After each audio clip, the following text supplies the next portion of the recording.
Pero el Señor Jesús enseñaba sentado. Entonces en las sinagogas no había butacas como en nuestra congregación. En las sinagogas solamente eran todos a ras de piso y ahí se sentaban. Entonces vamos a orar en esta noche y vamos a darle gracias al Señor. Cierre sus ojos y vamos a orar. Padre, gracias te damos en este día que nos has permitido llegar.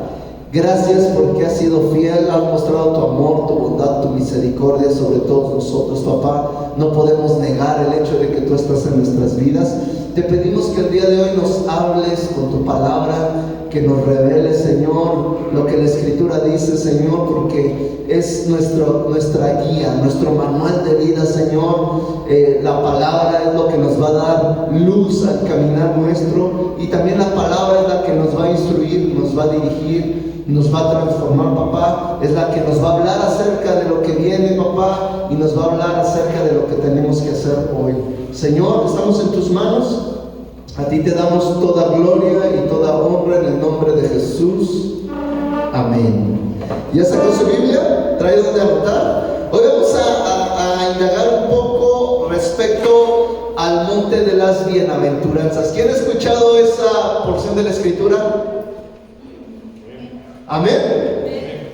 ¿Y qué dice esa porción de la Escritura? ¿Y dónde se encuentra esa porción de la Escritura? En Mateo, ¿en qué? En Mateo 5, muy bien, Gaby. Y bueno, no me acuerdo si está escrito en otro evangelio, pero hoy nos vamos a enfocar en Mateo capítulo 5. Y vamos a leerlo y después les voy a ir explicando, y si alguien tiene duda puede levantar su mano. Dice Mateo 5:1: viendo la multitud, está hablando del Señor Jesús, viendo la multitud, subió al monte y sentándose vinieron a él sus discípulos. Y abriendo su boca les enseñaba diciendo: bienaventurados los pobres de espíritu, porque de ellos es el reino de los cielos. Bienaventurados los que lloran, porque ellos recibirán consolación. Bienaventurados los mansos, porque ellos recibirán la tierra por heredad. Bienaventurados los que tienen hambre y sed de justicia, porque ellos serán saciados. Bienaventurados los misericordiosos, porque ellos alcanzarán misericordia. Bienaventurados los de limpio corazón, porque ellos verán a Dios. Bienaventurados los pacificadores, porque ellos serán llamados hijos de Dios. Bienaventurados los que padecen persecución por causa de la justicia, porque de ellos es el reino de los cielos. Bienaventurados sois cuando por mi causa os vituperen y os persigan y digan toda clase de mal contra vosotros mintiendo. Gozaos y alegraos, porque vuestro galardón es grande en los cielos, porque así persiguieron a los profetas que fueron antes de vosotros. De entrada, parecería que Dios está hablando de ciertos grupos de personas.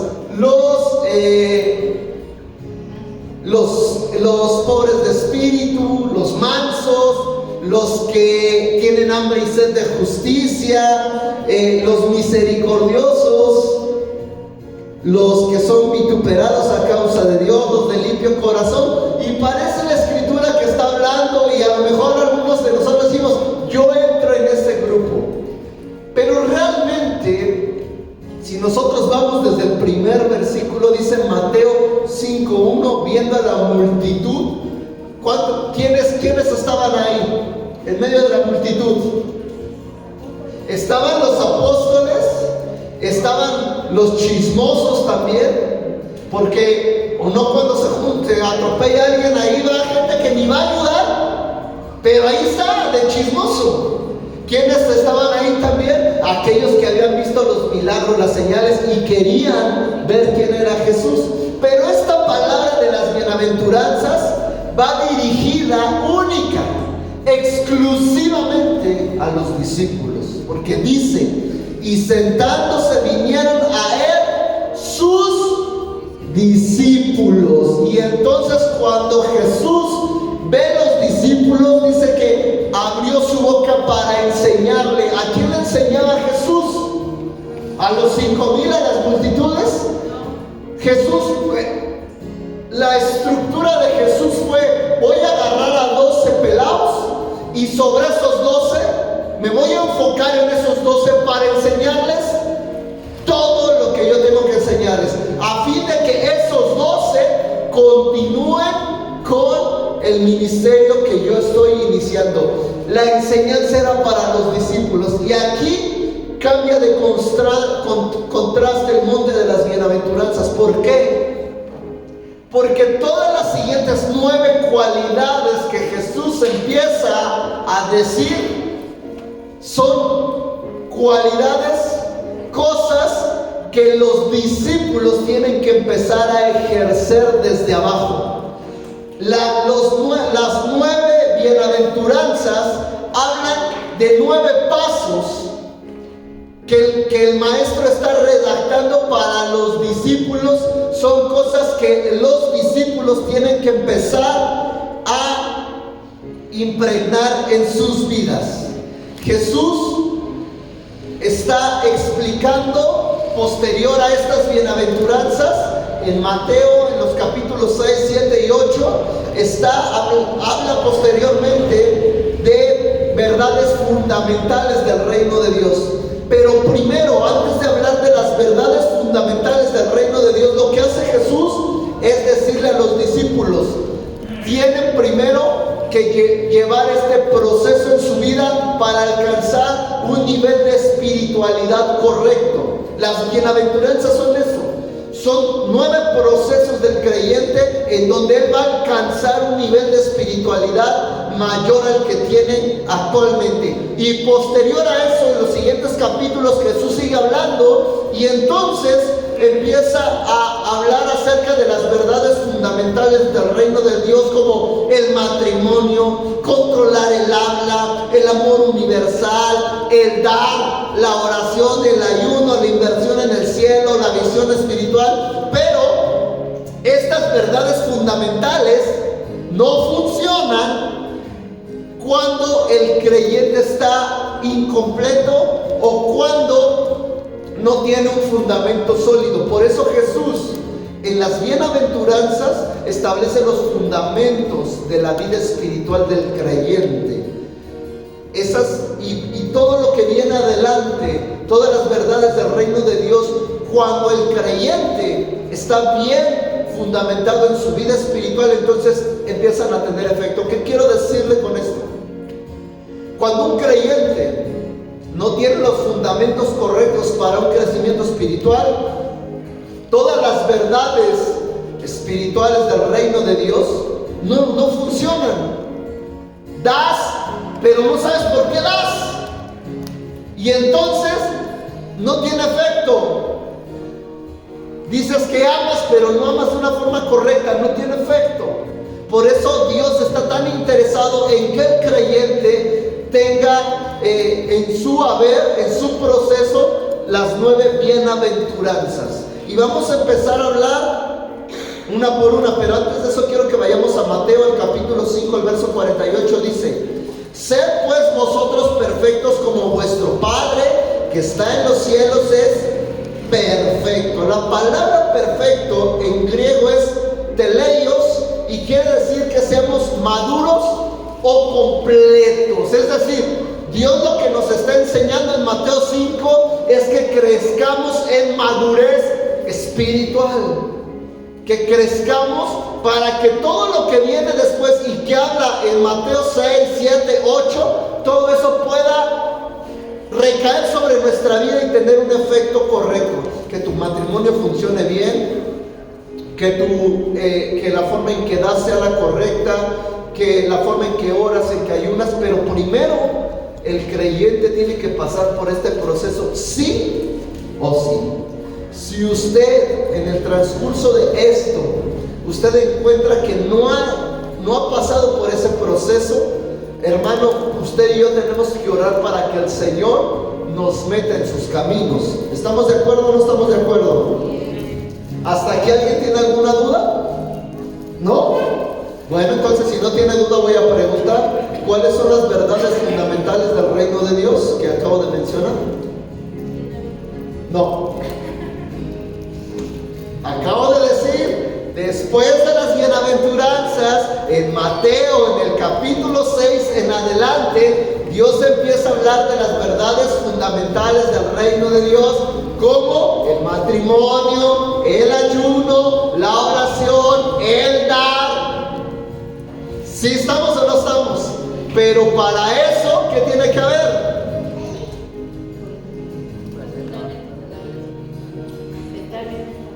Estar bien establecidos. ¿Qué pasó? Es para que lo graben en el celular. No sé. Para que después alguien que necesite esto pueda escucharlo. Hemos crecido bastante en el canal de YouTube. Hay bastantes personas ahí y creo que podemos seguir dando más. Entonces, Mateo 5:3, vamos a empezar con la primera bienaventuranza. Igual y no acabamos las 9, pero hasta donde lleguemos, y entonces la siguiente semana, el jueves, la retomamos. La primera bienaventuranza. Bienaventuranza, Mateo 5:3. Ayúdenme ustedes a la cuenta de 3 y dicen 3. Uy, ¿no están listos? A ver. Mateo 5:3. Cuando ya esté listo, y a la cuenta de 3 y dice 3.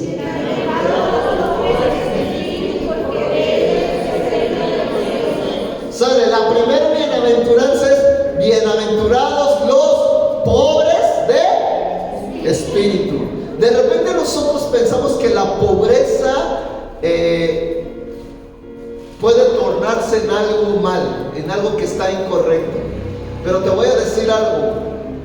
Cuando Dios habla acerca de los pobres de espíritu, se refiere más bien al hecho de que nosotros reconozcamos nuestras deficiencias espirituales, nuestra pobreza espiritual. ¿Qué quiere decir esto? La traducción que maneja la escritura en el diccionario Strong es la necesidad consciente y nuestra dependencia de Dios. Eso es lo que maneja la traducción del diccionario bíblico Strong, que ese es un diccionario que traduce del griego y del hebreo a la lengua actual. Es decir, Dios está diciendo que el primer paso en la vida del creyente es reconocer que necesita de Dios, que tiene pobreza espiritual y que anhela un crecimiento y que tiene una dependencia de Dios. Nadie en nuestra vida espiritual puede avanzar si no se hace dependiente de Dios. ¿Qué quiere decir esto? Que tu salud dependa de Él, que tu sustento dependa de Él, que tu abundancia dependa de Él, que tu seguridad dependa de Él, que tu vida y la vida de tu familia dependa de Él. Se oye como algo muy trillado dentro de la iglesia, pero amados, estoy casi seguro que hay gente dentro de la iglesia que su dependencia no es Dios, que vienen a la iglesia y levantan manos, pero no dependen de Dios. Yo le voy a preguntar algo: ¿cuántos de aquí dependen del salario de su esposo? Bien. Entonces, si al esposo no le pagan o no le va bien en el negocio, ¿qué pasa con usted? Usted está esperando a que llegue ese día para que usted le dé, y mientras tanto, ¿usted qué puede hacer? Pues esperar. Está esperando porque depende de que alguien le dé. Pero a veces uno de los errores más comunes que cometemos es no saber esperar en Dios. Ay, es que no me llega la idónea, no me llega la costilla, no me llega el hombre. Pues con el primero que caiga, Dios, porque ya se me está yendo el tren. Tranquilo, voltea con alguien que está a un lado tuyo y dile: tranquilos, jóvenes, tranquilos. Es que ya voy en la secundaria, ya voy en la prepa, ya voy en la universidad. Todos tienen novio menos yo. Tranquilos, serenos. No llevas prisa, ¿o sí llevas prisa? ¿Llevas prisa en casarte? Porque casarte es una responsabilidad. Le vas a tener que lavar los calzones a alguien. Eso vas a tener que hacerle de comer a alguien. Y todavía si se va a trabajar a las 6 de la mañana, ¿qué te crees? Vas a tener que pararte a las 5:30 para prepararle el desayuno. Vas a tener que lavar camisas sudadas. No es malo, lo tienes que hacer. Chones con hoyos. ¿Por qué? Cachones que no son tuyos. Y si se cree Superman, hasta oxidados los ha de dejar. Porque es el hombre de acero, se le oxida al malvado. Entonces vea, cuando dependemos de Dios, nosotros estamos esperando las respuestas de Dios a nuestra vida. Sabemos esperar, sabemos depender de Él y sobre todo no nos apartamos de Él. Cuando tú dependes de alguien, no te apartas de ese alguien. Se te hace difícil alejarte. Y así deberíamos ser todos nosotros en nuestra vida con Dios. Debería de ser difícil sentirnos mal el alejarnos de Él. Debería contristarnos nuestro corazón estar un día lejos de Él. Deberíamos sentir esa necesidad de estar cerca de Dios. Yo le voy a decir algo. En su vida de fe, usted puede caminarla de dos formas. Número uno, amoldándose al plan de Dios, a las cosas de Dios, o amoldándose a lo que usted cree correcto. Y cada una va a tener un resultado. La primera el resultado va a ser que vas a tener la bendición y el favor que Dios quiere para ti. Esa es la primera, cuando te amoldas al plan de Dios. Y la respuesta a la segunda, a cuando tú haces las cosas como quieres, es que solamente vas a recibir la bendición que tus manos humanas puedan generar. Yo te voy a preguntar cuál es la mejor. Lo que Dios tiene para ti, ¿no? Entonces, ¿por qué nos aferramos a hacer las cosas como nosotros queremos? Porque a veces no sentimos una necesidad por buscar a Dios. Adelante.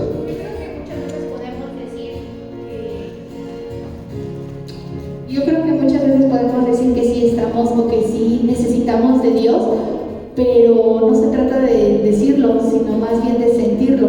Por ejemplo, ahora que tuvimos estas 2 semanas, estos 2 domingos, pues el primer domingo dije, ay, qué padre, pues vamos a dormir más y vamos a estar más tiempo y demás. Pero el segundo domingo yo ya me sentí inquieta de, necesito a Dios, algo me está faltando, no me siento completa, y ya no disfruté ese domingo porque realmente sientes esa necesidad de faltar un día, es faltar un día con visita con Dios. No nada más es faltar por faltar, sino que ya sientes esa necesidad, y ahí es cuando te das cuenta que realmente tú ya estás dependiendo de Dios. Dependes de lo que Él haga en tu vida. Nosotros no dependemos de nuestro negocio, de nuestro control. Quien mueve todas las cosas desde arriba es Dios. Entonces a veces es absurdo que sabiendo cuál es el plan de Dios, qué es lo que Dios quiere para ti, nos sigamos aferrando a hacer las cosas como nosotros queremos. Es absurdo, es como si, voy a poner un ejemplo muy burdo. ¿Alguien ha pelado una piña alguna vez? ¿Cómo se pelan las piñas? ¿Con qué? Esa es la forma que todos sabemos para que se haga rápido, se haga bien. Y aunque tenemos la receta, sería absurdo que veamos a alguien y que ese alguien esté con una cuchara raspándole a la cáscara de la piña. Todos vamos a decir, el cuchillo te va a dar mejor resultado, pelao. ¿Por qué lo quieres hacer con cuchara? A veces así somos en nuestra vida en Dios. Dios determina hacer las cosas de una manera, pero nuestra necedad, nuestra falta de dependencia nos hace que hagamos las cosas como nosotros queremos, como se nos da nuestra regalada gana. Iba a decir cochina gana. Nuestra cochina gana. Y entonces, de repente vemos a alguien que sí hace las cosas como Dios le está mandando a hacer, y vemos que crece, que vienen las bendiciones, que Dios lo prospera, que Dios Dios hace algo porque Él depende de lo que Dios le diga que haga. Él está moldándose a las cosas de Dios.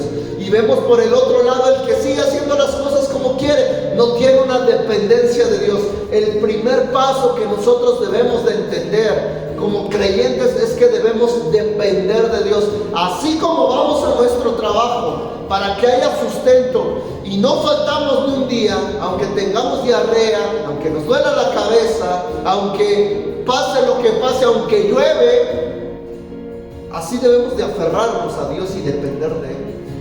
Así de, yo no tengo que faltar porque Dios me va a hablar, yo no tengo que faltar porque Dios va a hacer algo en nuestras vidas.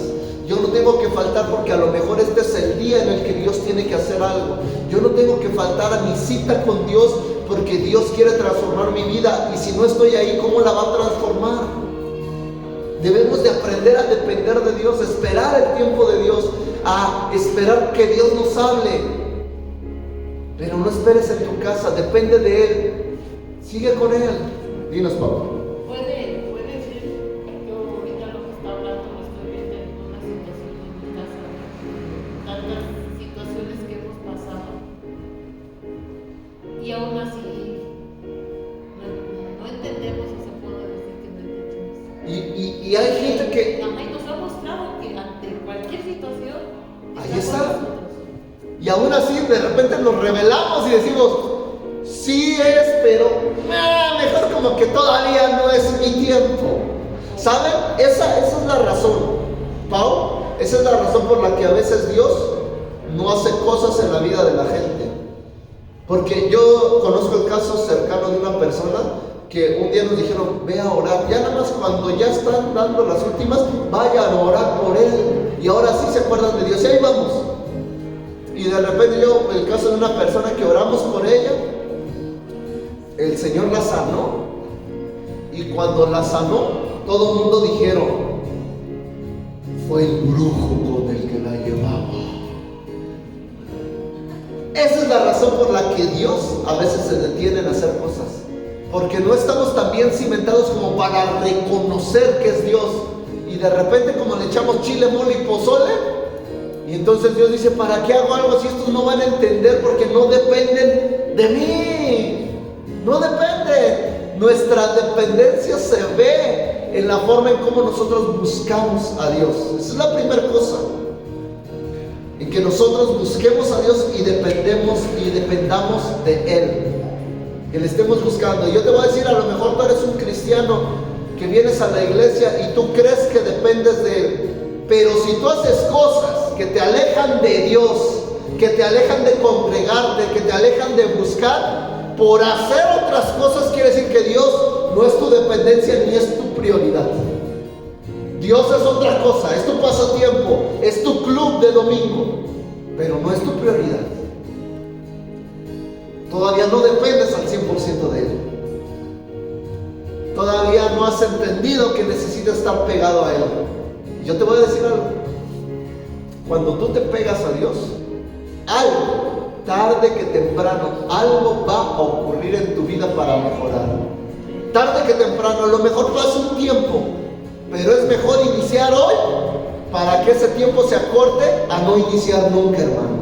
Pero indudablemente algo va a pasar. Así es que yo te quiero decir algo. A lo mejor tú tienes que discipular a alguien, o tú mismo estás empezando tu vida de fe. Tienes que saber esto. La gente lo primero que tiene que saber es ser dependiente de Dios, estar pegado a Dios, sabiendo que Dios va a hacer algo en sus vidas. ¿Estamos de acuerdo o no estamos de acuerdo? Cuando vayas a discipular a alguien, lo primero que le tienes que enseñar es, tú tienes que aprender a depender de Dios y tienes que pegarte con todas tus fuerzas a Dios. Y no debes de despegarte por nada de Él, porque dice la Escritura, separados de Dios, nada podemos hacer. El día, escucha esto, no te voy a condenar, solo te voy a explicar. El día que tú ya no sientas una necesidad por congregarte, que se te haga fácil dejar de buscar a Dios, que ya no quieras incluso ni siquiera llegar a la iglesia, ese día estás atrasando los planes de Dios, porque separado de Dios, tú y yo no podemos hacer Nada.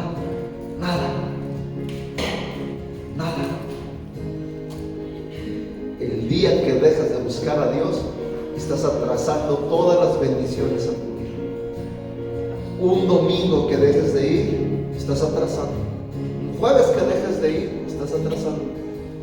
A lo mejor unos dicen, yo voy los jueves. Pues si ese va a ser tu camino, de congregarte los jueves, pues congrégate, pero sé fiel. Si vas a los domingos, sé fiel.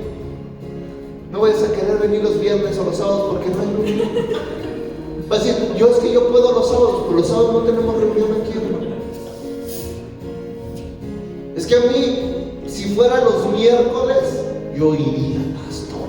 Se lo prometo por el nombre de Jesús. Y si hacemos los miércoles, de repente te va a ganar la flojeritis y no vas a venir. Tienes que aprender a hacer Dios parte de tu vida, que sea una constante en tu vida. Así como es el trabajo, aún superior que sea Dios. Así es como el hecho de que tengas que comer, así es que el hecho de que sea Dios. ¿Estamos o no estamos? ¿Preguntas? Yo creo que conforme uno se vaya congregando, también Dios nos va poniendo posibilidades para poder, por ejemplo, el trabajo, Él nos da Para poder organizar, para acomodar todo. Pero ¿sabes qué lleva con eso? La persistencia que tú tengas. Si tú no tienes persistencia, tú vas a decir, no se va a acomodar. ¿Para qué voy este domingo? Hay otras cosas más prioritarias que Dios. Más arriba que Dios. Te voy a decir algo, no hay nada arriba de Dios. Porque dice la Escritura que todo se sujetó ¿a dónde? A sus pies. Es decir, todas las cosas están por debajo de Dios. En el momento que tú decidas no buscar a Dios porque crees que vas a hacer algo más importante, déjame decirte, eso más importante no existe. No existe nada más importante, nada que esté más arriba de Dios. Entonces vea, a veces buscamos respuestas a nuestras cosas y creemos que está arriba de Dios. Nada está arriba de Dios. ¿Dudas hasta aquí? ¿Preguntas? Yo creo que pasa como cuando el pueblo Dios sacó a su pueblo y solamente eran 40 días los que iban a hacer en el desierto, pero a causa de su necesidad, a causa de desobediencia, a causa de alejarse, pues pasaron 40 años. 40 años dando vueltas. Nosotros puede ser que nuestra promesa o la situación que Dios tiene para nosotros sea cuestión de tiempo, pero a causa de nosotros se va alargando, y puede ser que no la veamos cumplir. A causa de que no dependemos de Él. Y se alarga, se extiende porque no entendemos. La primera cosa, que cuando usted discipule a alguien, cuando usted vaya con un nuevo creyente, usted tiene que enseñarle que él debe de depender de Dios al 100%. Debe de depender. Esa es la primera cosa en el monte de las bienaventuranzas. Si se fija, Jesús está mandando este mensaje a los discípulos y no está hablando de muchos, está hablando de un solo grupo. Y aquí es donde se pone delicado el asunto. Un solo grupo que tiene que ir pasando por esos procesos. Es decir, tú como creyente tienes que pasar por cada uno de esos procesos para avanzar en tu vida espiritual. Y el primero es que seas dependiente de Dios. Número 2, Mateo 5:4. Bienaventurados los que lloran, porque ellos recibirán consolación. ¿Alguno de ustedes ha escuchado la palabra arrepentimiento? Sí. A veces lo confundimos con remordimiento. Voy a explicar la diferencia entre uno y otro. Arrepentimiento es el cambio. Primero es reconocer cuál es la falla y cambiarlo. Eso es arrepentimiento, lo cambias, es decir, nunca vas a volver a caer ahí. Ese es arrepentimiento. Reconozco cuáles son mis fallas, mis pecados, pero las cambio, hago un compromiso de cambiarlas. Eso es arrepentimiento.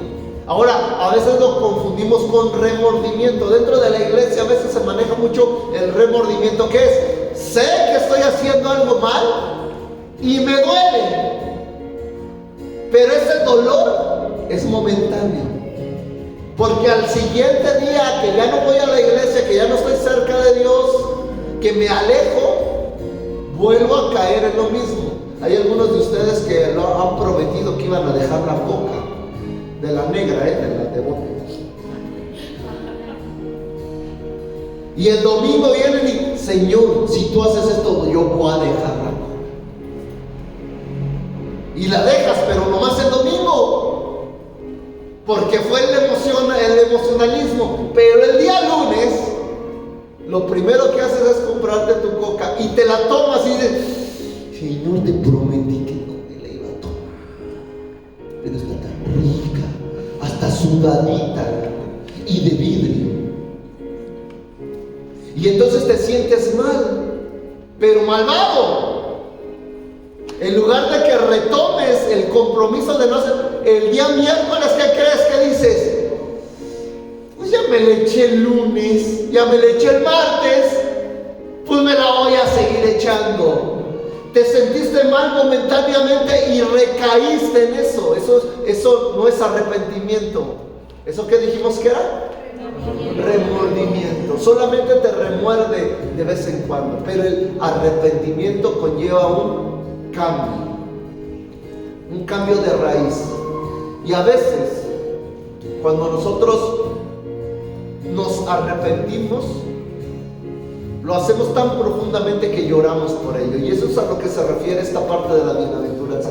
Bienaventurados los que lloran, los que realmente se conduelen de sus pecados y cambian. Bienaventurados los que reconocen sus fallas y están dispuestos a transformarlas, a arrepentirse, a cambiarlo. Cuando hay un arrepentimiento, yo me acuerdo que una vez cuando yo estaba iniciando en el Evangelio, un día me vino el Espíritu Santo y me dio un arrepentimiento que yo estaba llore y llore, y no crea que era en una iglesia donde había reuniones gigantes. Era una iglesia pequeña de 10, 15 miembros y no tenían ni grupo de alabanza.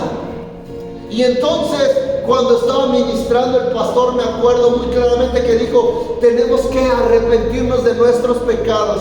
Y yo estaba todavía expectante y decía, bueno. Y cuando empezó a ministrar, sentí tanto la convicción del Espíritu Santo en mi vida que me tiré y empecé a llorar como nunca. Me arrepentí de todo corazón de muchas cosas. Y eso es algo que nosotros, como creyentes, si queremos avanzar en nuestra vida espiritual, tenemos que interactuar con el arrepentimiento, hermanos. Bienaventurados los que lloran, los que se arrepienten, porque ellos recibirán el consuelo. Yo le voy a decir algo, a lo mejor alguno de nosotros todavía está aquí y tiene muchos años en el Evangelio y nunca se ha arrepentido. Nunca ha dicho, perdóname Dios por todas las tonterías que yo hice. Perdóname Dios por todos los malos pasos que di, por las malas decisiones que tomé, por todo lo que hice sin pensar que tal vez un día me iba a dañar o que tú me ibas a pedir cuentas. Nunca lo hemos hecho. Y te voy a decir algo. Nosotros somos seres tripartitos. ¿Qué quiere decir esto? Estamos formados de ¿qué? Cuerpo, alma y espíritu. Somos tripartitos. ¿Quién da el espíritu? Lo da Dios. Y el alma es algo que también se nos da, pero que esa alma es la que maneja nuestras emociones y nuestros sentimientos. Y todo eso vive dentro de nuestro cuerpo, que es la carne. Ahora, ese espíritu que tú tienes, que fue impartido por Dios, ¿qué crees?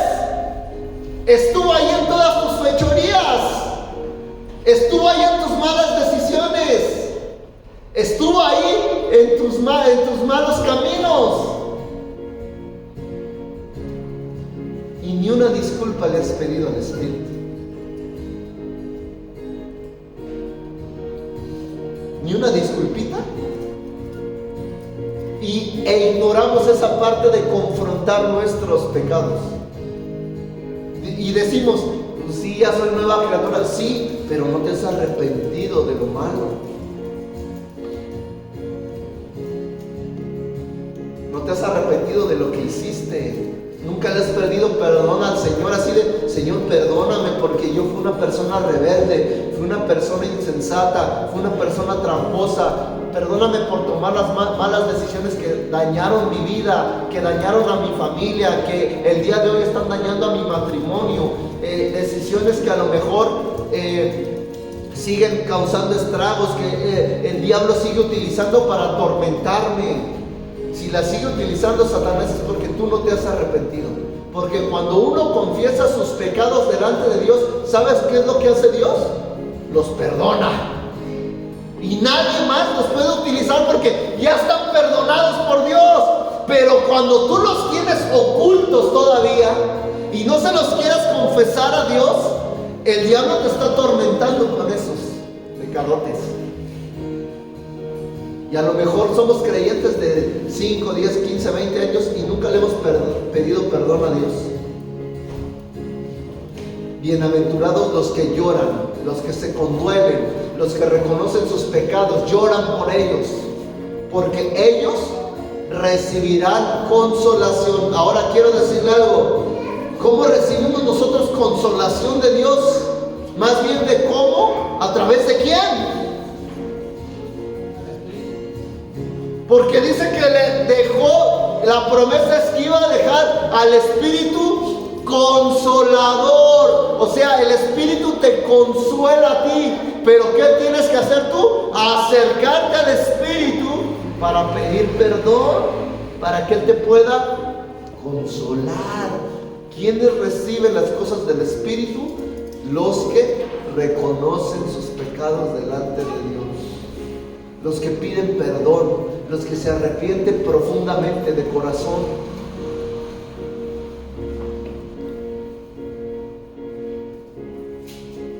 Ya perdonen, ya pidan perdón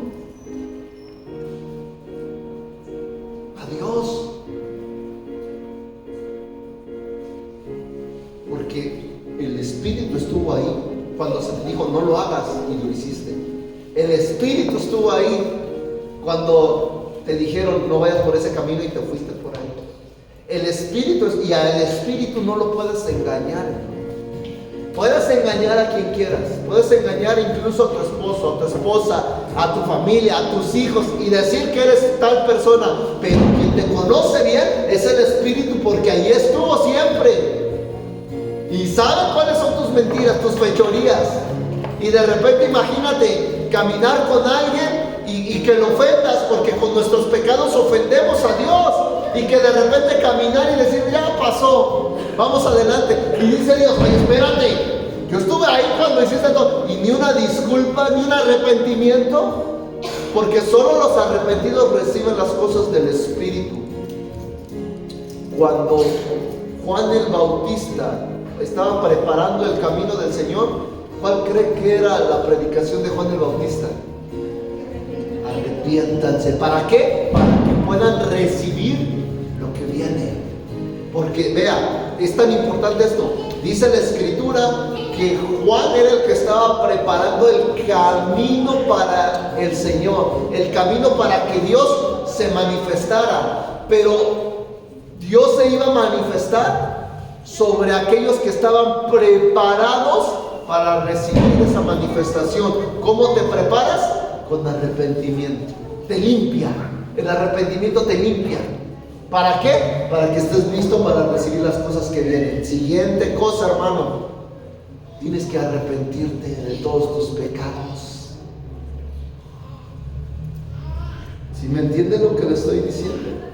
Puedes ser un cristiano de 20 años y nunca haberte arrepentido. Puedes ser un cristiano que se convirtió ayer y hoy arrepentirte y preparar al Espíritu para que llegue a tu vida. Pero tienes que arrepentirte. Ahora, no te estoy diciendo ve y pídele perdón a toda la gente, ese es otro asunto. Yo te estoy diciendo ve y preséntate delante de Dios y confiesa todo. Todo. Porque si alguien vio todo lo que tú hiciste, es Él. Si alguien sabe todo lo que tú hiciste, es Él.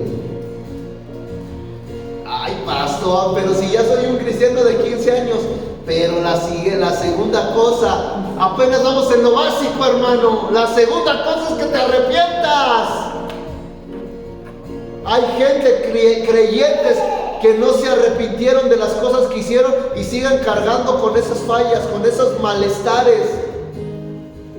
A lo mejor alguien abortó y recibió un castigo de que no podía tener hijos y no se ha arrepentido.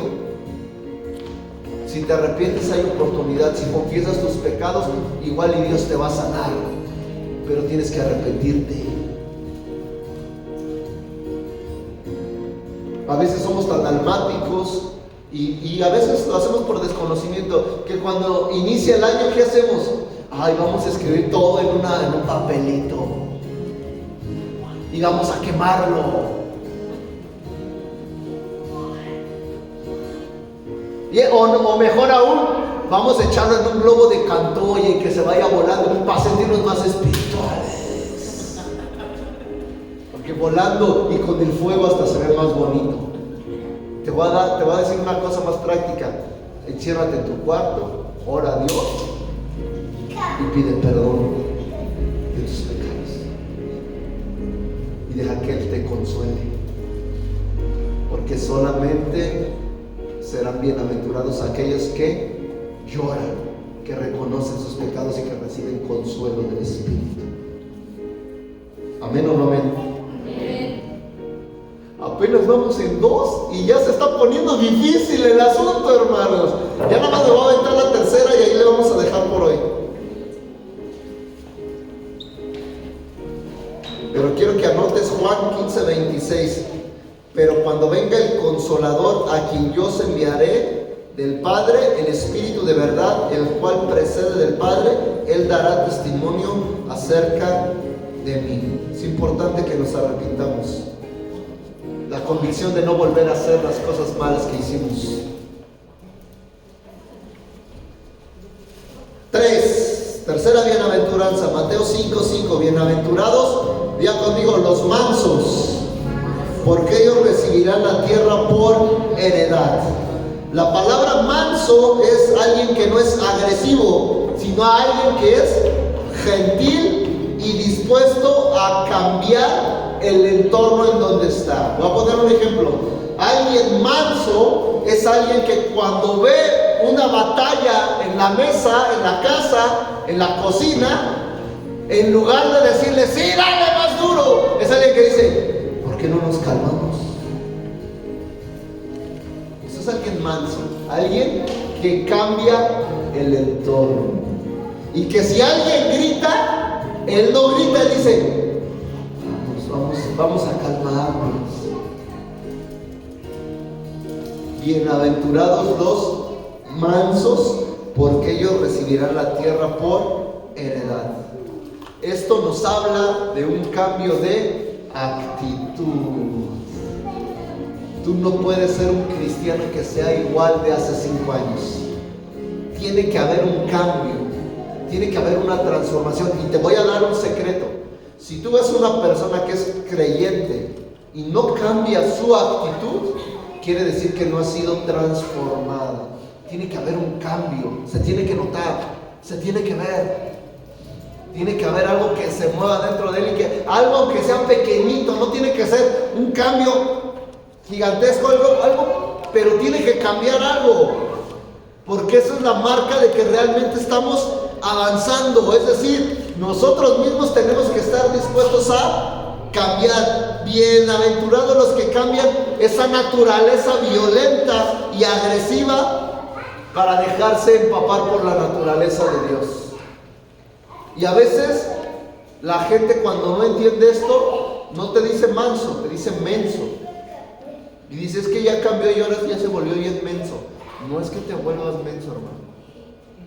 Es que estás cambiando esa naturaleza que no es tuya, agresiva, por la naturaleza de Dios. Y quiero ponerte ejemplos prácticos en la Biblia. ¿Sabes qué hizo Pedro cuando vinieron por el maestro? Sacó la espada, traído a nuestros tiempos, sacó el machete. ¿Y qué hizo? Le soltó un espadazo a alguien, Pedro. ¿Y qué le dijo Jesús? Pedro, eso, yo no soy partícipe de eso. Tranquilo. Sacó la mansedumbre de él. Y me maravilla porque ese Pedro que corta orejas es el mocho orejas de aquel tiempo. Pedro el mocho orejas. Cuando tú lo ves escribiendo sus cartas, ya no es un hombre que corta orejas, es un hombre que habla con amor del Evangelio, que dice, ámense, entiendan el sacrificio de Cristo. Vea, cambió su actitud. Vemos también a otro hombre que se llama Juan. Juan me encanta porque Juan solito él se posiciona como alguien chévere, porque cuando él escribe el Evangelio de Juan, para referirse a él, no se refiere como Juan, sino dice el discípulo que el maestro ama. O sea, se refiere al mismo, pero él dice el discípulo que el maestro ama. O sea, se amaba el malvado. Y ese Juan era un iracundo, pero cuando ves que escribe sus cartas dirigidas a los creyentes, ¿sabes cómo empieza sus cartas Juan? Después de ser un hombre iracundo, dice, amados, hijitos míos. Cambió su carácter, cambió su actitud. Pablo, ¿sabes qué hacía Pablo antes de ser convertido? Mataba cristianos. Era tan celoso de la ley que él no creía que había venido el Mesías, y entonces todos los que se decían cristianos, él decía, yo los voy a capturar, los voy a echar en la cárcel y los vamos a azotar porque estos no están testificando la verdad de Dios. Y un día se le presenta el maestro en un camino y le dice, ¿a quién persigues? Y le dice, pues es que yo no sé ni quién eres. Pues yo soy Jesús y tú dices que me persigues a mí y a todos mis creyentes. ¿Qué húbole? Después vemos a Pablo, que se convierte en el mayor exponente del Evangelio después de matar cristianos. Y le quiero dar un dato ahí. La palabra cristiano, cuando usted la busca en el Nuevo Testamento, era una palabra despectiva. O sea, no crean que era una palabra para glorificar a alguien, decir, mira, va un cristiano, sino era una palabra utilizada para minimizar, como hacerle fuchi a alguien. Ese es cristiano. Era despectiva. ¿Cómo qué? Como ese huele feo, fuchi. Era una palabra para eso. Pablo transformó ese carácter, o Dios se lo transformó de matar cristianos, ahora a hablar de Cristo. Mateo cambió. ¿Sabe a qué se dedicaba Mateo? Era el cobrador de impuestos. Era como el de Electra, pero a la 10ª potencia. O sea, no nomás te tocaba, te tumbaba la puerta y no le importaba que vendieras lo que tenías que vender, le daba su lana. Y después encontramos que ese hombre se encuentra sirviendo a la gente. Y esa es la siguiente bienaventuranza, la 3. Bienaventurados los mansos, porque ellos recibirán la tierra por heredad. Los que cambian esa naturaleza que tenemos.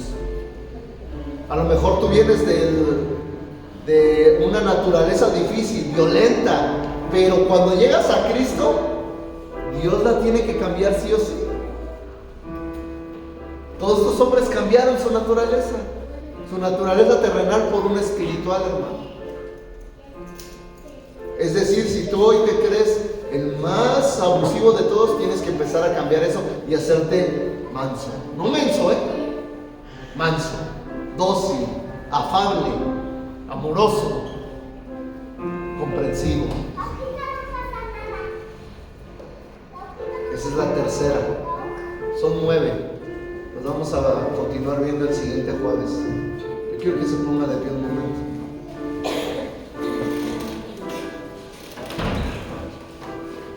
Yo te quiero explicar en esta noche. A lo mejor no has dependido de Dios, no has aprendido a depender. A lo mejor no te has arrepentido de esos pecados. A lo mejor te resistes a cambiar tu actitud. No te resistas. Dios quiere mejorar tu vida. Cierra tus ojos. Deja que Dios te hable en esta noche. Cierra tus ojos. Dile, Señor, aquí estoy. Sé que me hablaste en este día. Sé que algunas cosas, Señor, llegaron a mí, no fue una casualidad. Tú preparaste esto para que yo entendiera y yo pueda ir perfeccionando mi vida espiritual. Así es que, papá, en esta hora te pido, si no he aprendido a depender de ti, Señor, te pido que me des esa confianza para estar pegado a ti cada día, para saber que eres tú mi bendición, que eres tú quien me dirige, que eres tú quien me da, eres tú quien me quita. Si me hablaste, Señor, porque no me he arrepentido de muchas cosas, porque he traído arrastrando muchas cosas que me lastiman, que lastiman a mi familia, o que incluso todavía están guardadas, papá, y que han sido objeto para molestarme, para irritarme, Señor, porque no las he presentado delante tuyo. Señor, dame la valentía para confrontar esos pecados, para confrontar esas fallas, para confrontar eso tan difícil y librarme de una buena vez por todas, Señor. Ser libre en tu nombre, en el nombre de Cristo Jesús. Y si me hablaste, Señor, en este día, para que yo cambie mi actitud ante ti, para que yo transforme lo que yo soy,